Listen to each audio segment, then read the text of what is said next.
Hello， 大家好，我係心靈雞湯慈善基金會嘅 Bianca。咁我哋今日好高興邀請咗移山亞洲慈善基金嘅項目經理 Samantha 上嚟，因為我哋最近呢兩個機構有合作一個新嘅 project， 咁我想上嚟傾下啦。咁但係開始之前呢，我都想問下 Samantha， 其實當初點解會成立即係移山亞洲慈善基金？其實你哋本身係想即係做到啲乜嘢 mission 啊？咁樣可唔可以同大家分享下？咁都可以好快咁同大家講下我哋嘅故事啦。我諗大家都記得疫情係由2019年尾開始啦，咁中間嗰幾年其實基本上就全球啊全港都好似癱瘓咗咁滯啦。都睇新聞都知道啦，好多餐廳因為限聚令嘅問題啊，而要暫停營業啊，或者甚至乎有啲係即係捱唔住要結業啊。咁我相信呢度咧都令到好多人會從中失業啦，同埋會有啲開工不足嘅問題。咁開工不足問題咧，令到可能一個家庭嘅一個經濟支柱，咁可能每個月少咗幾千嘅收入或者萬幾嘅收入。其實咧，可能有啲人都仲應付得到嘅，但係總會有啲人咧係對於佢哋嘅家庭嚟講係一段好難捱嘅時間嚟嘅。咁由一個小小嘅派飯活動開始咧，希望就慢慢延伸到一啲比較實際啲嘅經濟援助。咁後尾我哋就發展各個唔同嘅項目啦，主要就同唔同嘅 NGO 合作，去幫助唔同嘅家庭，去確實俾一啲經濟援助佢哋。咁等佢哋可以度過咗中間一段好難捱嘅過渡期。咁其實我哋移山一路以嚟擔任嘅角色咧，就係想填補翻可能係本土政府有啲俾嘅支援不足嘅地方啦，或者有啲有啲市民可能佢哋係想申請一啲嘅政府援助，咁但係大家都知道中間等候嘅時間好長啦。咁其實呢啲對佢哋嚟講咧，都係每一日過緊一啲水深火熱嘅過渡期嚟嘅。咁我哋個移山嘅角色就希望喺一個過渡期，伸出一個援手去幫一幫佢。咁希望可以幫佢過咗呢個最難過嘅時刻咧，咁佢就可以企翻起身咁樣咯。呢個係我哋最想做到嘅事嚟嘅。明白。咁你自己喺呢個機構入邊，其實你係擔任緊一個咩角色？咁頭先Bianca 都介紹咗啦，我係一個項目經理啦。咁所以我最主要嘅工作咧係開發唔同範疇嘅服務項目嘅。咁平日嘅我嘅工作啦，咁就係會同唔同我哋一直有合作開嘅 NGO，咁我會同佢哋嘅社工有一個緊密嘅聯繫嘅，咁 keep 住都會去跟進翻我哋每一個援助嘅個案，咁佢受助之後佢最新嘅狀況係啲乜嘢啊？或者佢會唔會有啲新嘅經濟上嘅援助，或者係生活上嘅困難係再需要多一啲嘅資助，咁我哋都會去跟進翻嘅。咁我哋目前其實就每一個月至少都會有60個家庭，咁所以我平日嘅工作就係不斷咁樣去跟進呢啲唔同嘅家庭咯。明白。咁講完我嘅部分啦，其實我都好想了解一下 Bianca 你嘅工作係啲乜嘢。咁其實想知道你喺心靈雞湯擔任嘅角色係啲咩咧？你加入咗幾耐？同埋當初點解你會加入心靈雞湯呢個大家庭嘅？我之前都做過航空業空姐10年啦，咁之後因為疫情啦，咁又要配合埋家庭嘅關係，就覺得自己都唔可以繼續飛啦。咁之後我有創過業嘅，即係自己開一個細細嘅音樂中心啦。咁即係有咗一個創業嘅體驗之後咧，咁去到有個位，我又想再學下一啲新嘅嘢。咁就機緣巧合之下，當時又即係咁啱即係獵頭公司又有話有一個咁樣嘅工作。咁我當時覺得好難得嘅係即係我唔係有一個 NGO 嘅 background，咁而呢度嘅老闆佢願意俾一個機會我去做呢一個行業啦。咁我又覺得都好有意義，可以幫到人。咁所以我就好想去嘗試一下。咁所以就加入咗心靈雞湯啦。咁我而家暫時做咗差唔多2年啦。咁其實我日常嘅工作咧就好多咩範疇都要做嘅，因為始終我哋係一個比較小型嘅私營慈善機構啦。咁我哋其實個團隊係比較少人嘅，咁所以其實即係上至可能即係籌款啊，下至即係嗰個項目project 點樣去見啲家庭啊，點樣去安排啲活動啊，然後點樣去做一啲 training 啊，好多social media 啊，咁其實我都會參與其中嘅。咁就暫時 so far 都覺得個工作就唔會太死板啦，因為咩範疇都有做下，咁同埋喺個過程入邊自己都有得着咯。係啦。你嘅工作入邊其實你都處理好多家庭㗎嘛，我都想問下呢個經驗其實對於你自身有冇啲咩影響啊？改變你譬如對於處理屋企嘅事嘅一啲睇法啊咁樣樣。咁呢方面當然會有啦，因為我就其實加入咗移山嘅家庭都第5年啦。咁頭先都講咗，每個月都要處理60個唔同嘅家庭，跟進佢哋嘅狀況。咁當中咧其實都包括咗好多經歷緊唔同狀況嘅家庭嘅。咁可能有啲係受到經濟壓力問題困擾啊，有啲係健康醫療需要嘅，有啲可能係會有學習上需要，咁有啲會係家庭突變啊，家庭關係變異所引申嘅一啲家庭。咁所以其實咧當中都好似一路陪佢哋去睇到好多都係一啲家庭嘅故事啦。咁我自己都係一個有小朋友嘅媽媽啦，咁都係近呢1-2年先生咗小朋友。咁所以我覺得咧或多或少都會影響到我點樣去話俾自己聽，有啲嘢咧唔係必然嘅。我覺得現今呢個社會啦，點樣可以俾最好嘅小朋友點樣去栽培佢啊，或者係點樣可以俾最多嘅嘢佢。但係有時咧，面對咗咁多唔同嘅家庭，你見到咁多突發嘅狀況，甚至乎呢啲因素可能係佢哋控制唔到，或者係一啲意外啦，甚至乎係就會好不自然咁樣學識咗一樣嘢，就係感恩同埋要珍惜咯。即係哪怕其實可能自己呢1-2年生咗個小朋友，先唔好諗佢嘅起跑線係點樣啦，或者自己可以俾到啲乜嘢佢。其實回望翻過去，即係陪咁多個家庭走咗一段路啦。有時其實好簡單一樣嘢，一個健康嘅身體咧，已經係好值得感恩嘅一件事。呢啲令到我會更加注重家庭關係上嘅一啲聯繫啊，反而係唔會再咁去追求一啲物質上自己可以揾到幾多啊，付出到幾多俾呢個家庭嘅一啲，可能會覺得維繫一個家庭就係愛係首先啦，第二可能就係真係時刻都要學識感恩呢件事咯，係啊。你嘅分享都令我好有感受啦，因為我喺呢工作呢2年期間，其實喺我手頭上我見過嘅家庭處理嘅，咁起碼都20幾個啦。咁學你話齋，其實即係會發覺幸福唔係必然啦，即係有陣時候一個意外就令到一個家庭可能帶走一個好重要嘅成員啦。咁嗰個創傷係即係好難去恢復嘅，咁所以會令到我自己都會去感恩自己有嘅嘢啦，同埋即係都會令我覺得啊，如果自己有能力嘅時候，都好想盡自己嘅分力去幫下身邊嘅人，尤其是而家香港即係其實好多人都受情緒病嘅困擾啦。咁所以可能對身邊嘅朋友又好，屋企人又好，即係都好想即係其實原來你一句慰問或者係一個關心，其實對於佢哋嚟講都係好緊要咯。咁所以呢個亦都係我哋即係我加入咗雞湯，見到咁多危機家庭，其實佢哋除咗係經濟上嘅援助之外，心靈嘅援助先至係最令人溫暖㗎咯。係，我覺得你講得好啱啊！我哋都覺得咧，心靈其實係一個根源。咁經濟援助係維持生活嘅基本啦。咁所以我哋都呢個係我哋當初想同你哋心靈雞湯合作嘅原因咯。因為知道你哋其實最擅長就係運用你哋嘅專業團隊去幫一啲受助者提供一啲心靈嘅治療啦。呢個係我哋睇到你哋心靈雞湯同我哋過往唔同 NGO 合作嘅話係好唔同嘅地方。咁所以令到我哋好想今次有一個合作，睇下可唔可以其實除咗經濟援助嗰部分，可唔可以更加全方位咁樣去幫一啲呢個社會上有需要嘅人，或者而家面對緊一啲危機狀況嘅人。所以我哋其實喺心靈雞湯嘅立場，我哋都好高興今次可以同你哋合作嘅，因為其實我哋有陣時候喺揾一個合作嘅團隊入邊，其實我哋都希望我哋另外一邊係會一齊去參與，一齊去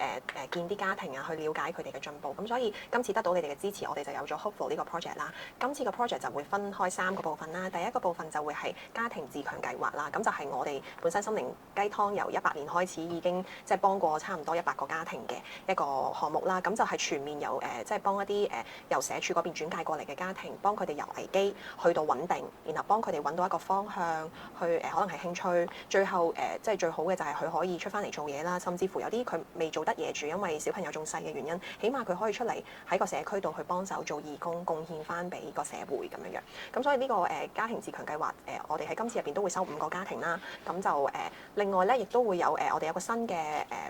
計劃，就係家庭互助計劃啦。咁就係你發覺有啲家庭可能未去到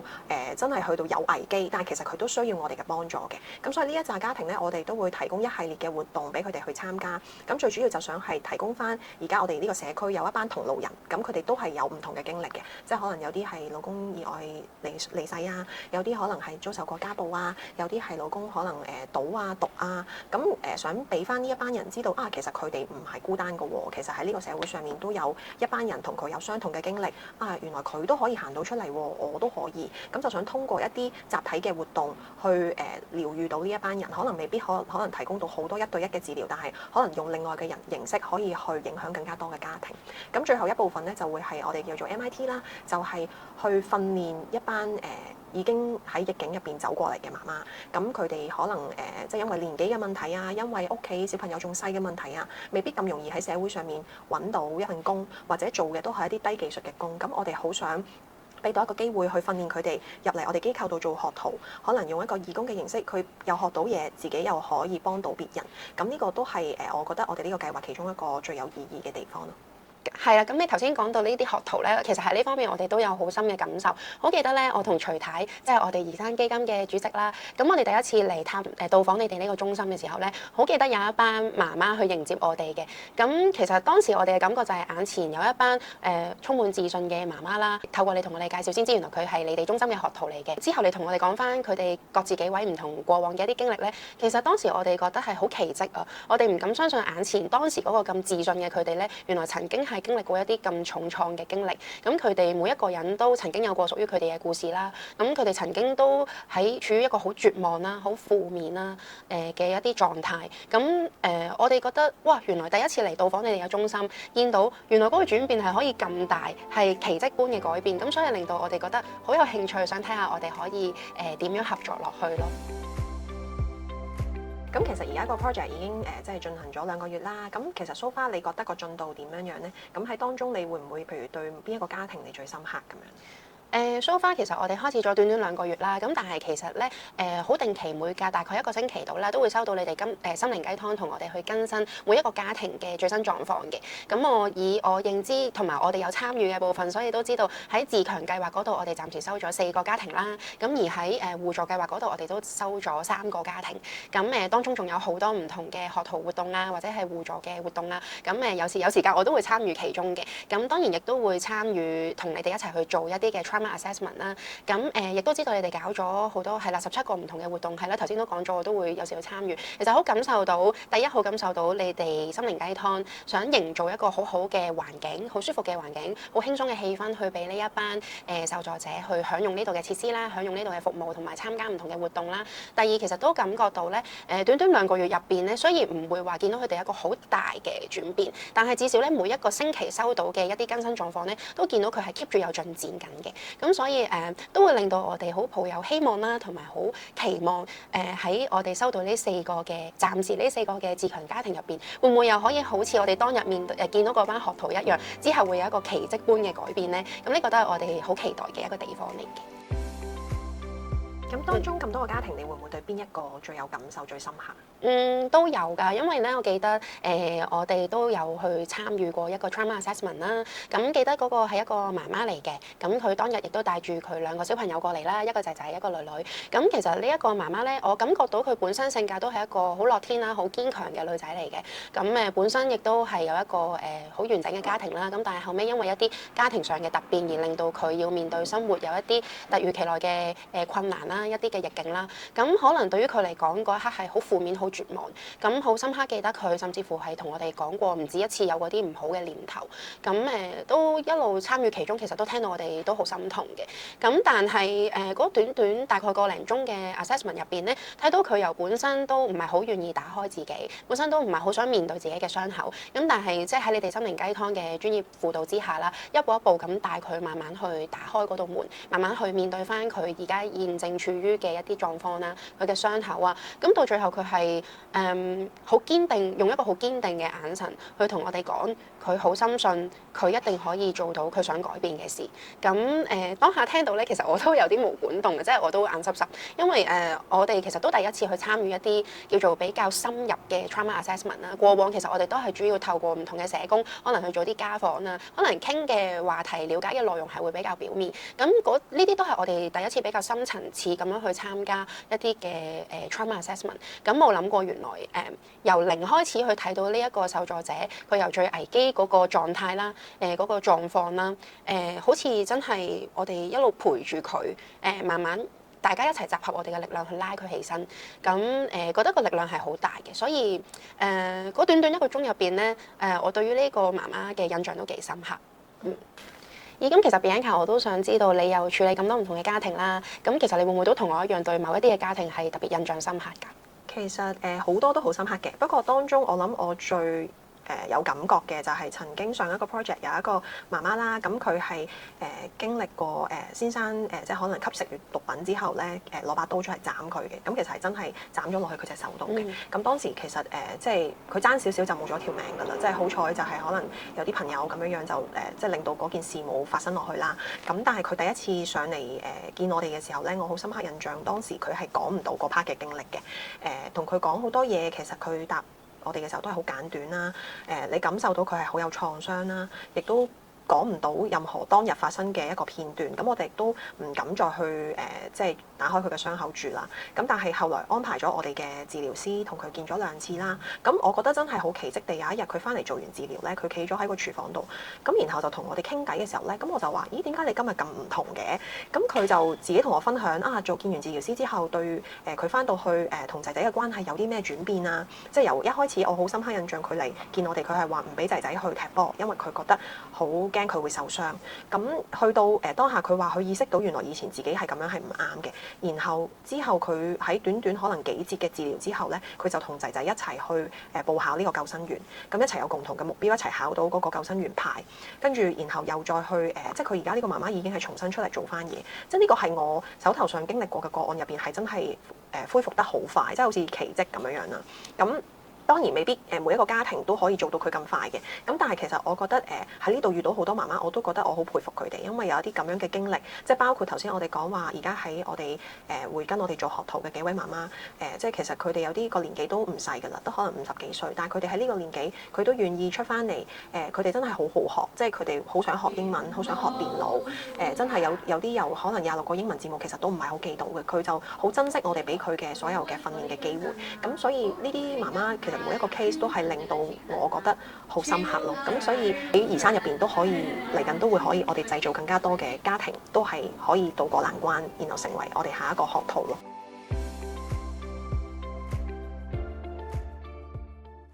咁所以我都想問翻，即係譬如喺你哋移山嘅角度，今次 Hopeful 嘅 project， 你哋會唔會有啲咩寄望？即係會唔會想即係達到一個咩預期嘅效果咁樣？其實我哋嘅寄望咧就已經擺咗喺我哋呢個 project 個名嗰度，就係 Hopeful。Hope 呢個字對我哋嚟講咧，我哋覺得係好有力量嘅一樣嘢嚟嘅。咁我哋其實正如頭先所講啦，我哋都從來冇試過一齊去由零開始去參與一個 trauma assessment，